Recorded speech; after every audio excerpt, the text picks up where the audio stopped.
Assalamualaikum warahmatullahi wabarakatuh. Friendku dimanapun kalian berada, berjumpa kembali dengan saya Ceki di kisah horor. Kita lanjutkan kali ini part yang ke-12 dari tulisan Agan Indra G057.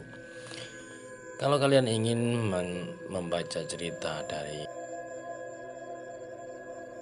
Agan Indra G057 yang lain, silakan klik link Kaskus yang ada di deskripsi. Untuk part yang ke-12, langsung saja kita akan mulai. Selamat mendengarkan.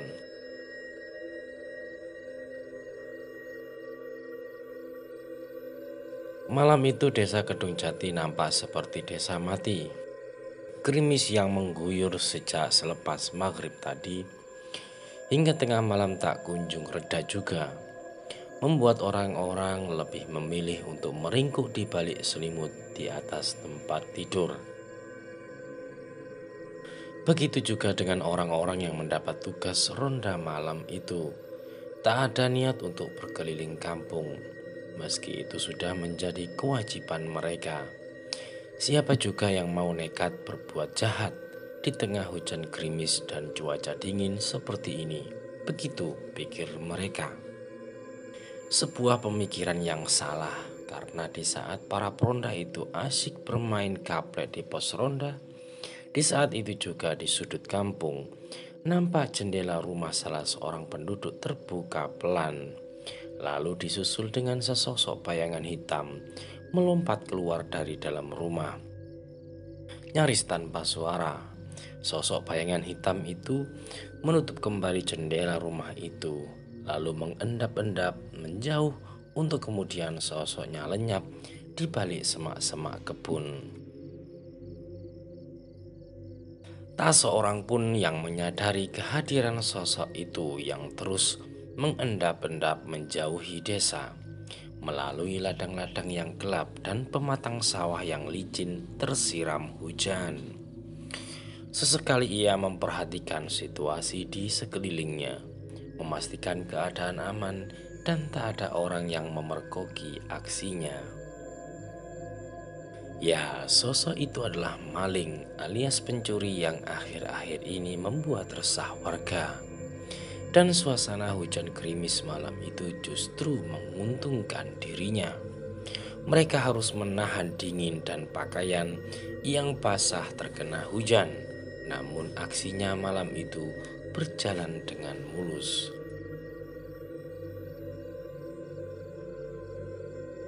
Beberapa kilo beras telah berhasil mengisi karung kain yang diselempangkan di bahunya.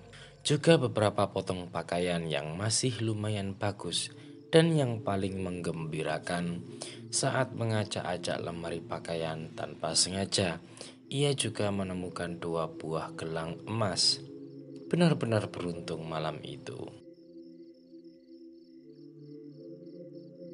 Maling itu sedikit bisa bernafas lega setelah agak jauh meninggalkan desa. Disulutnya sebatang rokok tingwe, lalu dihisapnya dalam-dalam. Lumayan bisa sedikit mengusir rasa dingin yang menusuk tulang. Sampai di Po yang ada di Tegal Salahan, ada sedikit rasa tak enak pada perutnya. Ia pun berbelok ke tepi jalan, lalu berdiri menghadap rumpun pohon pisang, membuka resleting celananya, dan cur, air seni mengalir deras, membasahi pokok pohon pisang. Ah, lega rasanya. Namun belum selesai maling itu menunaikan hajatnya, ia dikejutkan oleh suara menggeram, disusul dengan sosok hitam yang melompat tepat dari tempat ia menumpahkan air seninya. Maling itu tertawa geli menertawakan seekor kucing yang tanpa sengaja ia kencingi. Namun tawanya mendadak berhenti saat ia melihat kucing itu masih terus menggeram sambil menatapnya dengan tatapan marah.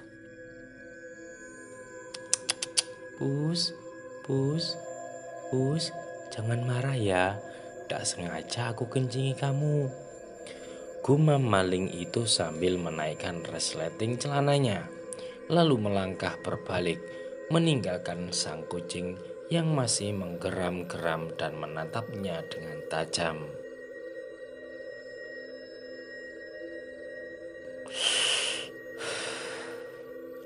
Sambil menikmati rokok tingwinya, maling itu berjalan pelan, sesekali bersiul-siul dan bersenandung, membayangkan esok akan mendapatkan uang yang lumayan banyak dari hasil kerja kerasnya malam ini. Kira-kira 10 menit berjalan, tiba-tiba ia menghentikan langkahnya. Tengok kanan, tengok kiri. Ini kan tempat ia buang air kecil tadi, lengkap dengan rumpun pohon pisang dan kucing hitam yang kini meringkuk di dekatnya, juga bau pesing bekas kencingnya tadi.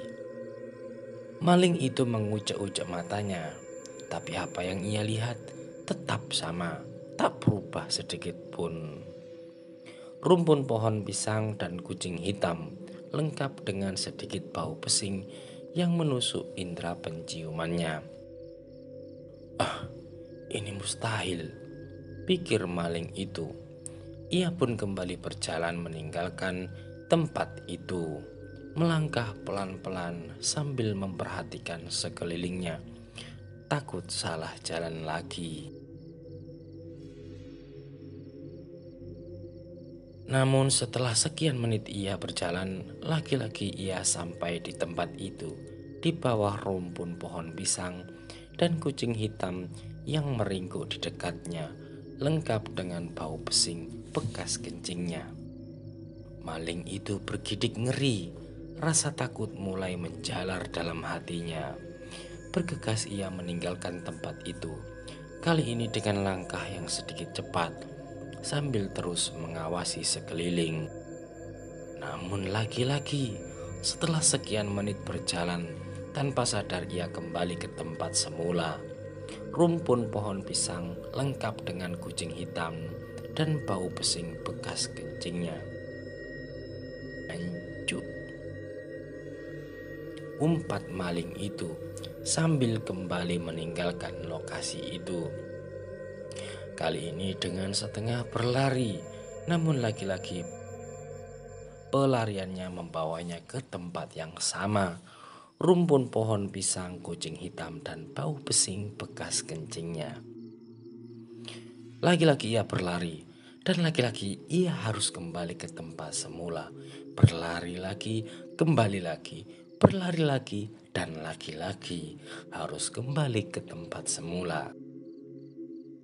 Entah sudah berapa kali ia hanya berputar-putar di tempat itu. Rasa lelah dan takut mulai menghantuinya. Tenaganya pun mulai terkuras habis. Badannya terasa lemas dan gemetar. Dengan nafas terengah-engah dan sisa-sisa tenaga yang masih ada, ia kembali berlari menjauhi tempat itu. Saat itulah ia melihat ada orang berjalan di jalan dekat Bu. Mungkin pedagang yang hendak berangkat ke pasar, mengingat hari hampir menjelang pagi. Akhirnya ada orang yang bisa dimintai pertolongan. Batin maling itu sambil bergegas mendekati orang yang berjalan tak jauh di depannya. "Mbak Yu, Mbak Yu," panggil maling itu saat ia sudah dekat dengan orang itu. Orang itu berhenti dan menoleh. "Numpang nanya, kalau jalan ke desa Gedung Sono ke arah mana ya?" tanya maling itu dengan nafas yang masih kembang-kembis. Orang itu tak menjawab, hanya menunjuk dengan tangan kanannya. Maling itu menengok ke arah yang ditunjuk oleh si perempuan, arah yang sama dengan letak rumpun pohon pisang yang telah menyesatkannya. "Saya sudah..." Maling itu tak melanjutkan kata-katanya. Begitu menyadari bahwa orang yang diajaknya bicara telah lenyap tanpa meninggalkan jejak sama sekali. Asu, bukan orang ternyata. Kembali maling itu mengumpat saat menyadari bahwa yang ia ajak bicara ternyata bukan orang. Ia pun lalu duduk menggelosor di pinggir jalan. Habis sudah tenaganya setelah berlarian hampir setengah malam. Lebih baik menunggu pagi tiba. Siapa tahu ada orang lewat lagi yang bisa dimintai pertolongan. Demikian pikirnya. Selang 10 menit ia duduk di situ. Dari arah utara, nampak seseorang berjalan ke arahnya.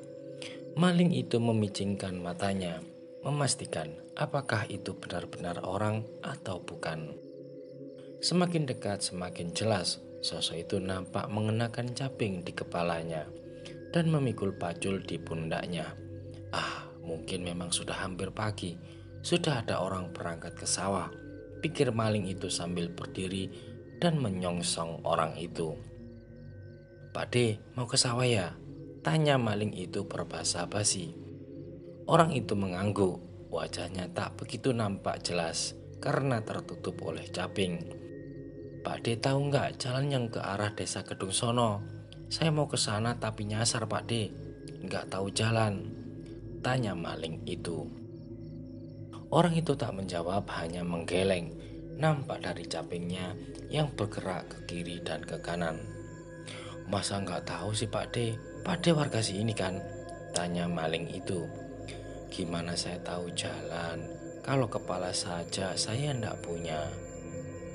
Akhirnya orang itu bersuara juga sambil membuka capingnya. Wah, sontak maling itu lari tunggang langgang, menyadari bahwa memang tidak ada kepala di balik caping yang dikenakan orang itu. Hanya ada sebatang leher yang telah membusuk dan dipenuhi belatung. Terdengar suara tawa terkekeh, membuat maling itu tak lagi memperhatikan arah larinya. Sampai akhirnya ia menyadari bahwa ia telah kembali ke bawah rumpun pohon pisang lengkap dengan kucing hitam dan bau pesing bekas kencingnya. Maling sial itu pun akhirnya jatuh pingsan. Sampai keesokan harinya ditemukan oleh 2 orang petani yang hendak berangkat ke sawah.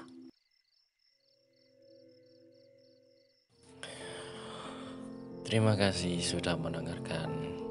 Berjumpa lagi di part yang ke-13.